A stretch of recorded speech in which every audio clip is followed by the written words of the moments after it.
الذين يشترون بعهد الله صدق الله العظيم اللهم صل على سيدنا محمد وعلى آل سيدنا محمد وبارك وسلم۔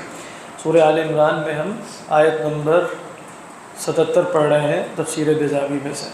فرمایا ان الذين يشترون، یشترون سے مراد ہے یستبدلون، ٹھیک ہے، بعہد اللہ، اللہ کے عہدوں کو بدلتے، بما کیا کون سے اللہ کا عہد ہے؟ فرماتے ہیں بما عاہد اللہ علیہ من الایمان بالرسول والوفاء بالامانات، یہ جو اللہ سے انہوں نے عہد کیا ہے کہ رسول پر ایمان لائیں گے اور امانتوں کی وفا کریں گے، اس کی خلاف ورزی کرتے ہیں، ان کو بیچتے ہیں، بدلتے ہیں۔ اور کس کو بدلتے ہیں؟ عہد اللہ کے ساتھ کیا؟ وَأَيْمَانِهِمْ، اور اپنی قسموں کو بھی۔ قسمیں کیا ہیں؟ وَبِمَا حَلَفُوا بِهِ مِنْ قَوْلِهِمْ، اور وہ ہیں جو انہوں نے حلفیہ کہا تھا اپنے قول میں سے، کیا کہا تھا؟ وَاللَّهِ لَنُؤْمِنَنَّ بِهِ وَلَنَنْصُرَنَّهُ، جیسے آگے ہم پڑھیں گے وہی آیت، وَإِذْ أَخَذَ اللَّهُ مِيثَاقَ النَّبِيِّينَ لَمَا آتَيْتُكُم مِّن كِتَابٍ وَحِكْمَةٍ ثُمَّ جَاءَكُمْ رَسُولٌ مُصَدِّقٌ لِّمَا مَعَكُمْ لَتُؤْمِنُنَّ بِهِ وَلَتَنصُرُنَّهُ، تو سب قوموں نے عہد کیا تھا لَنُؤْمِنَنَّ بِهِ وَلَنَنصُرَنَّهُ۔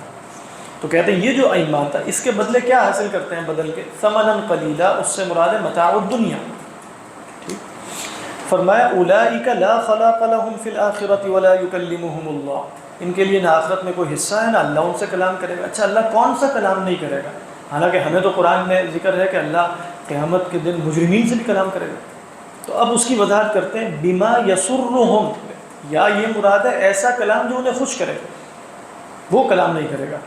او بشیء اصلا، یا یہ بھی ہو سکتا ہے کہ بالکل ہی کلام نہ ہو۔ اچھا پھر کون کلام کرے گا جو قرآن میں ذکر آتا ہے؟ فرمایا وَأَنَّ الْمَلَائِكَةَ يَسْأَلُونَهُمْ يَوْمَ الْقِيَامَةِ، اللہ کے کلام سے مراد فرشتوں کا کلام ہے، وہ قیامت کے دن ان سے پوچھیں گے، اللہ ان سے حجاب کرے گا۔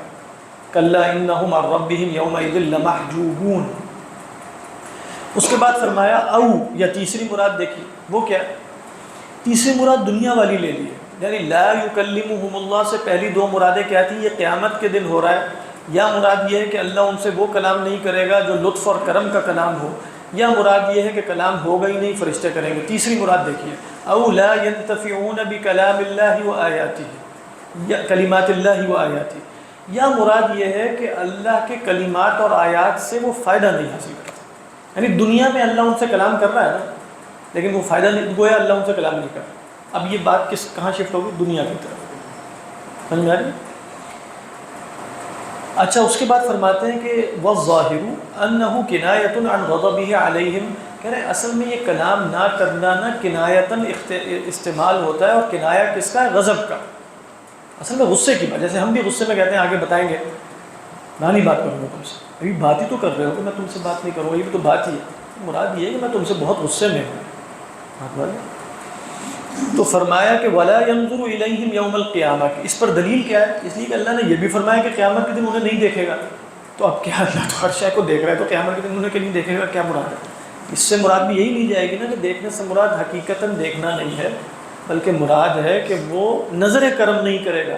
تو اسی طرح کلام کے بارے میں بھی ہم کیا کہیں گے؟ کلام تو کرے گا لیکن لطف والا کلام نہیں کرے گا۔ بات سمجھ آ رہی؟ آگے اس کی دلیل دیتے ہیں، کہتے ہیں فَإِنَّ مَنْ سَخِطَ عَلَى غَيْرِهِ، دیکھو جو بھی کسی دوسرے پر غصے ہو نا تو کیا کرتا ہے؟ وَاسْتَهَانَ بِهِ، اور اس کو ہلکا سمجھے، أَعْرَضَ عَنْهُ، تو وہ اس سے اعراض کرتا ہے، وَعَنِ التَّكَلُّمِ مَعَهُ، تکلم ہے کہ متکلم ہے؟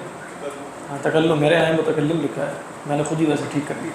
وَعَنِ التَّكَلُّمِ مَعَهُ، اور اس سے تکلم سے بھی اعراض کرتا ہے، وَالْإِلْتِفَاتِ نَحْوَهُ، اور اس کی طرف دیکھنے سے بھی، كَمَا أَنَّ مَنِ اعْتَدَّ بِغَيْرِهِ، اور جیسا کہ کوئی اگر غیر کو کچھ اہمیت دے، ہم بھی اردو میں بولتے ہیں نا معتد بے تعداد، تو معتد بھی ادھر سے، اعتد یا تدو کا مطلب ہے میں اسے کچھ سمجھتا ہوں، تو اگر آپ کسی دوسرے کو سمجھیں کچھ تو کیا کرتے ہیں؟ یقابلہ، اس سے مقابلہ کرتے ہیں، مقابلہ ہے بات چیت، وَيُكْثِرُ النَّظَرَ إِلَيْهِ، اور اس کی طرف دیکھتے بھی زیادہ۔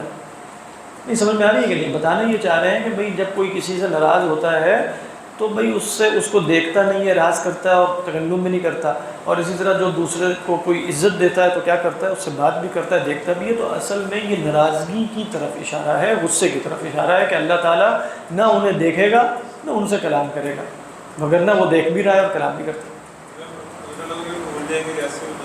بالکل جیسے فرمایا نسوا اللہ فنسیہم، یہ بھی، یا ننساہم کما نسوا لقاء یومہم، ہاں تو اللہ بھولے گا کہتا ہے، بھولنے سے مراد ہے ترک کر دے گا انہیں، بالکل وہی مراد ہے۔ ولا یزکیہم، اور انہیں پاک نہیں کرے گا۔ اچھا یہ قیامت میں تزکیے سے کیا مراد ہے؟ یعنی ہمارا تصور اصلاً جہنم میں جانے کا وہ نہیں ہے جو کچھ دوسروں کا، کہ جہنم اصل میں پاک کرنے کی ایک جگہ ہے۔ جب آپ پاک کرنے کی ایک جگہ لیتے ہیں تو پھر ابدی جہنمی ہونے کا کوئی مطلب سمجھ نہیں آتا، پاک ہونے کے بعد نکلنا چاہیے۔ تو یہاں فرماتے ہیں ولا یزکیہم سے مراد یہ نہیں کہ انہیں پاک صاف کر کے جنت میں داخل کیے، مراد ہے ولا یزکیہم ولا یثنی علیہم بالجمیل، ان کی کوئی تعریف نہیں کرے گا وہاں اللہ تعالیٰ کہ انہوں نے بڑا اچھا کیا۔ یا یہ مراد ہو سکتی ہے کہ اہل ایمان کے لیے جہنم پاکیزگی ہے، تو وہ جائیں گے جہنم میں، اللہ نہ کرے کوئی جائے، لیکن جو گیا وہ پاک ہو کر وہاں سے نکل جائے گا، ایسا ہی ہے نا۔ تو یہ بھی جائیں گے لیکن کیا ان کا وہاں تزکیہ ہوگا گناہوں سے، یا وہ ہمیشہ وہاں رہیں گے؟ ہمیشہ وہاں رہیں گے۔ تو یہ بھی مراد ہو سکتی ہے ولا یزکیہم، کہ اللہ انہیں جہنم میں بھیج کے ان کا تزکیہ نہیں کرے گا۔ وَلَهُمْ عَذَابٌ عَلِيمٌ، اور ان کے لیے عذاب علیم ہے۔ اب یہ جو اس آیت کے کچھ شان نزول ہیں جو ذکر کیے گئے وہ بتاتے ہیں۔ قیل، کہا گیا انہا نزلت فی احبار حرفوا التوراۃ، کہتے ہیں یہ کچھ احبار کے بارے میں آیت نازل ہوئی جنہوں نے تحریف کی تورات کی۔ وبدلوا نعت محمد صلی اللہ علیہ وسلم، اور اللہ کے رسول صلی اللہ علیہ وسلم کی جو خوشخبریاں تھیں، صفات تھیں، وہ بدل دی۔ وحکم الامانات وغیرہا، امانات اور اس طرح کی چیزوں کا حکم بدل دیا، بھئی امانتوں کو لوٹانے کا حکم تھا، یہ بھی بدل دیا۔ وَأَخَذُوا عَلَى ذَلِكَ رِشْوَةً، وہ امانات کو لوٹانے کا حکم کیا بدلا کہ بھئی جو غیر اس یہود ہے اس کے جو مرضی کرو اس کے ساتھ، یہ بدلنے سے مراد، اور اس پر رشوت لے لی۔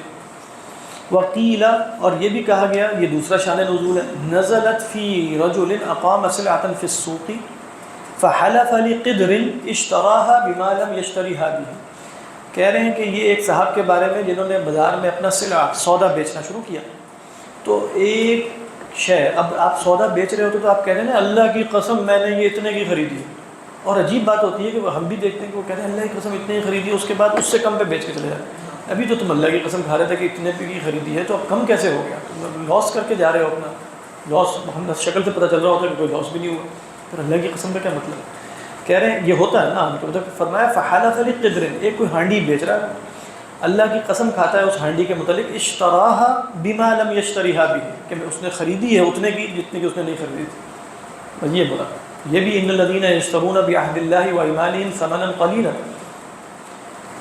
وقیل، اور یہ بھی کہا گیا فی ترافع، ایک مقدمہ تھا، ترافع پہلے بھی میں بتا چکا ہوں کہ مقدمہ لے کر اگر قاضی کے پاس جائیں تو اس کو ترافع کہتے ہیں۔ ترافع کا مطلب ہے دونوں فریقوں نے اپنا معاملہ قاضی کی طرف اٹھا دیا، تو فرمایا کہ وقیل فی ترافع، ایک قضیہ تھا، مقدمہ تھا، کان بین الاشعث بن قیس ویہودی فی بئر او ارض وتوجہ الحلف علی الیہودی، اور آگے معذوف ہے کہ اس نے قسم کھا دی کہ بھئی دو بندوں میں جھگڑا تھا، قیس بن اشعث اور یہودی میں، ایک کنویں یا زمین کے بارے میں، اور پھر توجہ کا مطلب جب آپ دلیل نہیں پیش کر سکتے تو قسم اٹھانی ہوتی ہے نا، تو قسم جو ہے وہ متوجہ ہو گئی یہودی کی طرف، تو آگے انہوں نے قصہ ذکر نہیں کیا، خود سمجھ لیں اس نے جھوٹی قسم کھائی اور وہ زمین ہتھیاری، تو فرمایا ان الذین یشترون بعہد اللہ وایمانہم ثمنا قلیلا۔ اس کے بعد آیا وان منہم لفریقا، ان میں سے ایک گروہ ایسا بھی ہے، یعنی المحرفین، تحریف کرنے والوں میں، کعب بن مالک کعب و مالک و حیی بن اخطب، یہ جو بنو نذیر کے سردار تھے،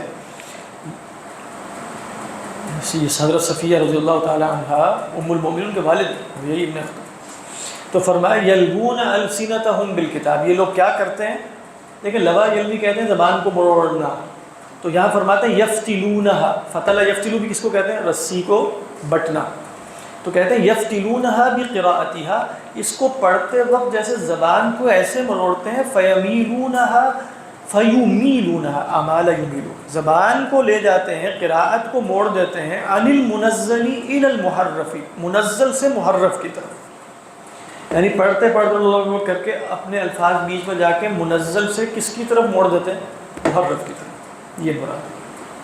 آج بھی آپ کہیں کہ کوئی شخص جو ہے وہ دیہاتی سا آ جائے اور یہ اور وہ پوچھے تو میں اپنی زبان میں اللہ نہ کرے کوئی عربی پڑھ کے کہوں یہ دیکھو اللہ کا حکم، وہ تو مان لے گا، اسی طرح کر رہے ہیں کیونکہ وہ امی ہے نا، تو امی ان کے پاس آئے تو اچھا تورات کھولتے بتاتا ہوں کیا حکم لکھا ہے، تو پڑھنا شروع کر دیا اردو کر کے، اور بیچ میں اپنے الفاظ کر کے اپنا مقصد جو ہے کیا ہے، یلوون السنتہم بالکتاب، آگے کیا فرمایا لتحسبوہ من الکتاب وما ہوا من الکتاب، تاکہ تم تو یہی سمجھو کہ وہ کتاب میں سے، حالانکہ وہ کتاب میں سے نہیں، ویقولون ہوا من عند اللہ وما ہوا من عند اللہ ویشترون کیا ہے ویحلفون ویقولون علی اللہ الکذب وهم یعلمون۔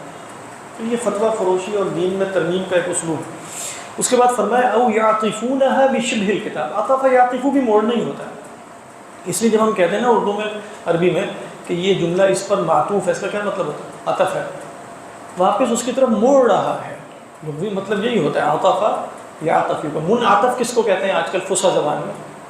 منعطف کہتے ہیں موڑ کو، یعنی اگر آپ جا رہے ہیں تو دائیں موڑنا ہے، یہ عربی میں موڑ کو کیا کہتے ہیں؟ منعطف، کیونکہ وہ موڑ رہا ہے واپس۔ تو کہا ہے عاطف کا مطلب یہ ہے عطف کرنے والا، موڑنے والا۔ عاطف کا ایک اور مطلب استعمال ہوتا ہے عاطفہ سے، عطف یعطف علی کے صلے کے ساتھ آ جائے تو اس کا مطلب ہوتا ہے کسی کی طرف مہربانی کے ساتھ پلٹنا، توجہ کے ساتھ پلٹنا، شفقت کے ساتھ۔ تو عاطف کس کو کہتے ہیں؟ مہربان اور شفقت کرنے والا۔ لیکن آپ نحو کی کتابوں میں پڑھیں گے یہ جو جملہ عاطفہ یہ ہے اور معطوفہ یہ، تو وہاں عاطف سے مراد ہے عطف جس کا ہو رہا ہے، اور معطوف سے کیا مراد ہے؟ جس پر عطف ہو۔ تو انڈیا اس کے اندر مفہوم ہے موڑنے کا۔ تو فرماتے ہیں یا تو پڑھتے پڑھتے شفٹ ہوتے ہیں اچانک، یا شروع سے ہی یعطفونها بشبہ الکتاب، زبان کو کتاب سے ملتی جلتی شے کے ساتھ موڑتے ہیں، یعنی شروع سے ہی کچھ اور پڑھنا شروع کر دیتے ہیں۔ یعنی آپ دیکھیں پہلے کیا تھا کہ کتاب ہی پڑھ کر کے پھر شفٹ ہوئے، اور دوسرا کہ یا او یا مراد یہ ہے کہ صراحتاً پڑھتے ہی کچھ اور ہے لیکن وہ کتاب سے مشابہ ملا کے۔ صدق اللہ العظیم۔